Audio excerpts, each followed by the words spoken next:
Do your talking head videos look like this? Flat lighting, no depth, nothing interesting happening? But with just a few small changes, you can turn a basic setup into something that actually feels cinematic. And the best part, you don't really need any expensive gear, you just need to understand a few basic concepts. So let's start with the most boring setup possible and build it step by step. Right now, this background is okay, I guess it's a simple background, but it doesn't really feel intentional. One of the easiest ways to improve any talking headshot is to control your background. We want something simple but not too distracting. Even just adding a practical light, a plant, a lamp gives the eye something to look at besides just a blank wall like we have here.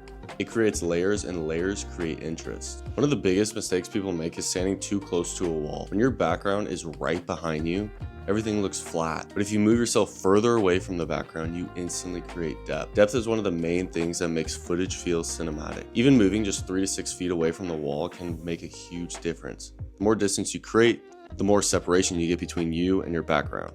Now let's talk about aperture. Aperture controls how blurry the background looks. A lower f-stop like f1.8 or f2 creates more background blur, or bokeh, which helps separate you from the background. That separation is what gives the image depth. If everything looks in focus, the shot kind of feels more like a webcam. But when the background softly falls out of focus, it starts to feel more cinematic. You don't need the most expensive lens. Even something like a 35mm or 50mm works great. And a low aperture, even just like f3 or f4, can actually achieve this bokeh effect pretty good. Lighting is probably the biggest difference between a normal video and a cinematic one. Right now, the lighting is flat, which means there are no shadows, no shape, no depth. Instead of lighting everything evenly, try lighting from one side. This creates contrast. Contrast creates shape, and shape creates more cinematic look. Simple key light placed slightly off to the side of your face works great. This creates a little triangle under your eye called Rembrandt lighting.